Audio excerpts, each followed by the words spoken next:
Hey guys, what is up? Another vlog. Sorry about the view.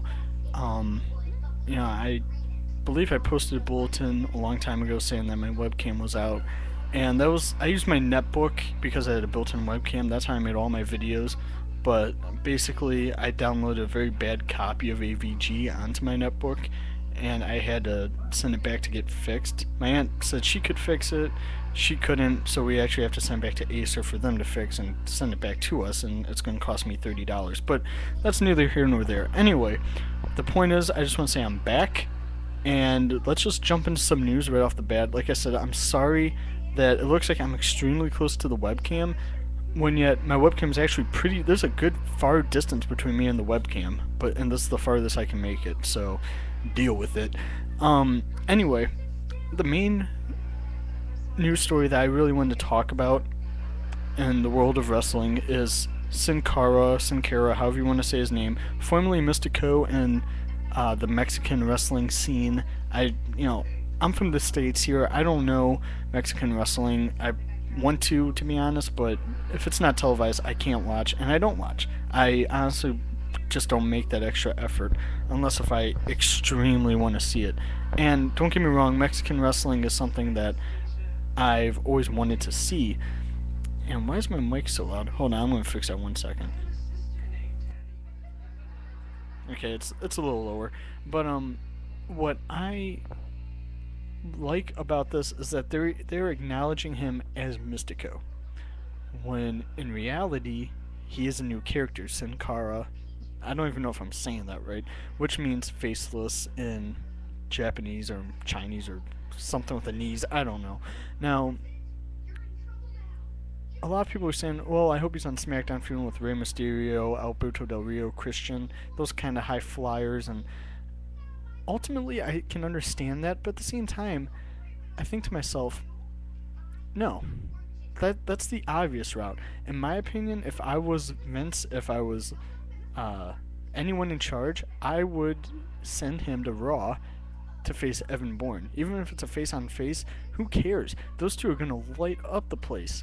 Evan Bourne's a huge high flyer. From what I've heard, Sin Cara is a huge high flyer. So why not pit them against each other? See what they can do.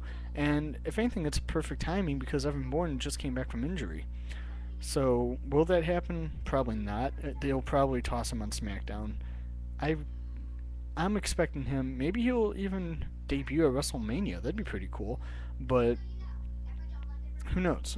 I mean, there's a long time between now and Mania. Even though it's a few weeks away, it's going to drag by. It always does. If you're a wrestling fan, you know what I'm talking about. This time of the year always drags on for that one event. Now, another thing.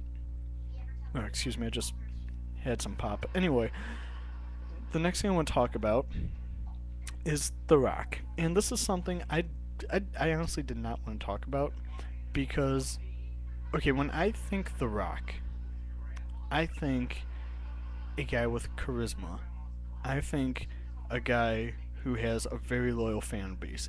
I think a guy who's funny as all hell on the mic. That's the guy I think of. I don't think of Dwayne Johnson. I don't think of the Tooth Fairy. I don't think of Fast and the Furious 5 or however movies there are now. That's who I think of. When you say Dwayne Johnson, I say The Rock.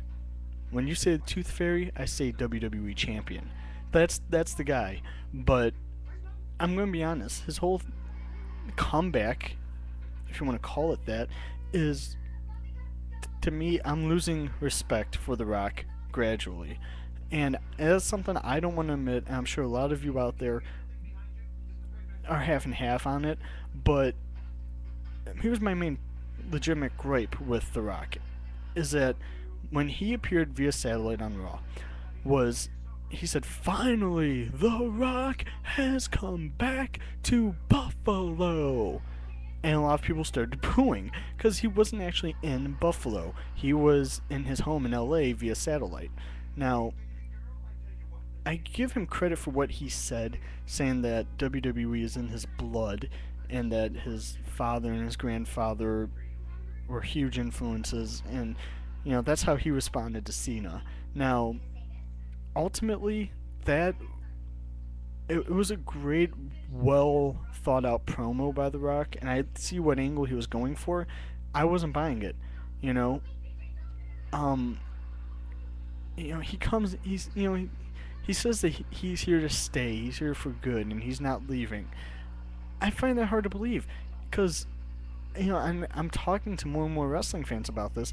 What's going to happen after WrestleMania? He's going to leave. He's going to go back to Hollywood. He's going to be the same Dwayne Johnson, not The Rock. And as much as it kills me to say this, the sooner the hardcore wrestling fan realizes that, the better. Because it's not going to happen that he's going to come back full time, whether if it's even by satellite, whether or not if it's in person, whatever the case is, he's not coming back full time. And he's only going to make these stupid part time appearances. In my opinion, wrestling is not something you make part time appearances for. And then people are going to say, well, what about Steve Austin? There's a difference. Okay, Steve Austin doesn't leave wrestling to go to Hollywood. Sure, he's made movies, but he's not a huge star like The Rock is, signing on to these huge projects.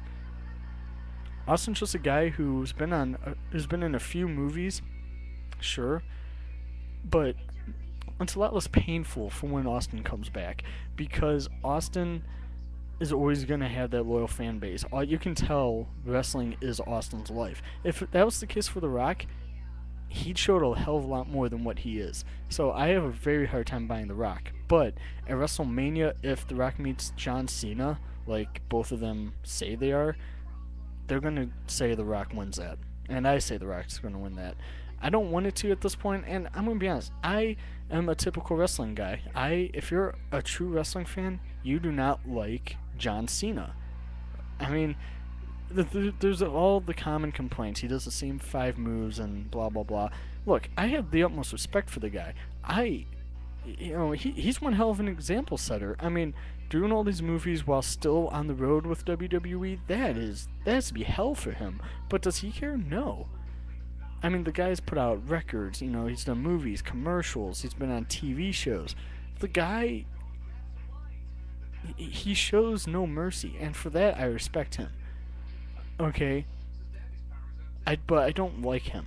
And I don't like his mic skills and his wrestling abilities, and it's not that he does the same 5 moves. It's that, and I'm sure this isn't him, but it's the fact that he could be down an entire match and within 2 seconds he wins. How realistic is that? It's not.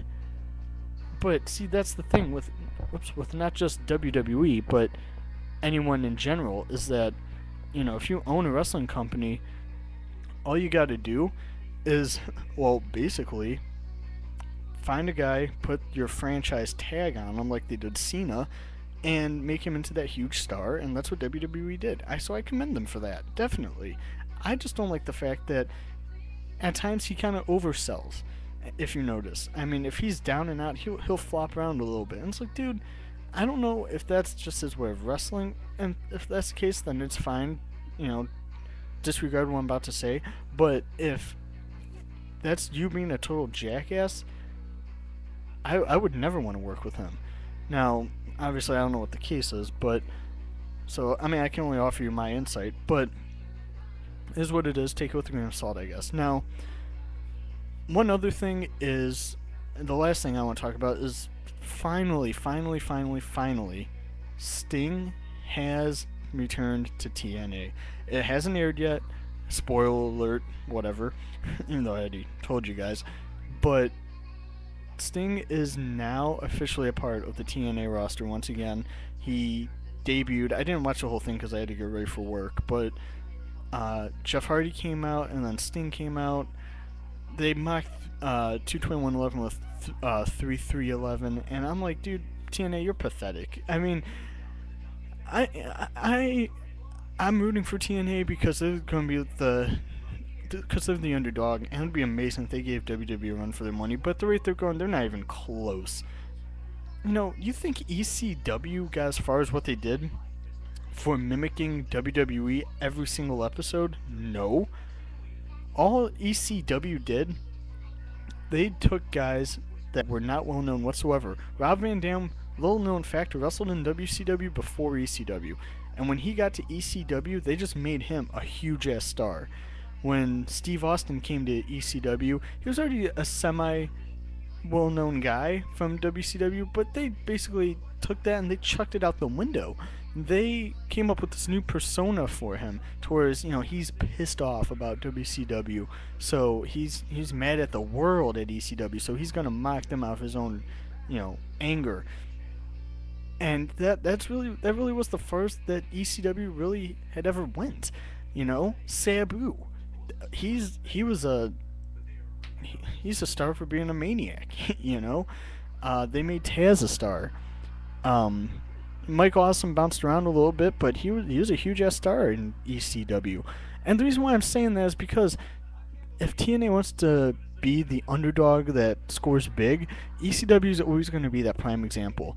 And that, ECW took everything, these little small, tiny mini athletes, and made them into huge international stars. And they were pretty damn close from being the number 2 promotion. Definitely not number 1, but I mean they still went very far, from a very small promotion that started in Bingo Hall to this huge worldwide global phenomenon that ECW truly was back in the day. TNA needs to look at that for motivation. Create your own stars. Don't worry about WWE, because the moment you do is the moment you fail. And history's going to tell you that. Look at WCW. They took all the guys that, not nearly as much as TNA, but WCW took all the guys that are famous in WWE or ECW, and I was like, oh my gosh, that's so and so. TNA is doing the same exact thing. When Christian debuted, when Kurt Angle debuted, that's really the only 2 I could think of off the top of my head. But don't cash in on other companies' success. If you want to use a guy from another promotion, fine. Say he was in that promotion, but build him up. Jeff Hardy, Matt Hardy, RVD even. I mean, these names are all now come to mind, sure, but that's the main point. Don't bank on other people's success and other companies' success, because ultimately no one's going to care. They're looking at you because they want to see what the competition is different, like how it's different. They don't want to see a company that's a complete blatant ripoff. And TNA needs to get that through their minds. And I ranted about TNA when I meant to talk about Sting. But basically, Sting returned, and so we can finally kill that once and for all. 221.11 was The Undertaker. 311 was Sting for the 1 week it lasted. Last but not least, a little brief note, I guess. Jimmy Hart is no longer in TNA. He's going to be shown at a few WWE Fan Access events while they're on the road to WrestleMania. Who knows if he'll be on tabs for Mania or not, or spot at the Hall of Fame, but yeah, Jimmy Hart is now back with the WWE, so thanks for watching, and tune in next time.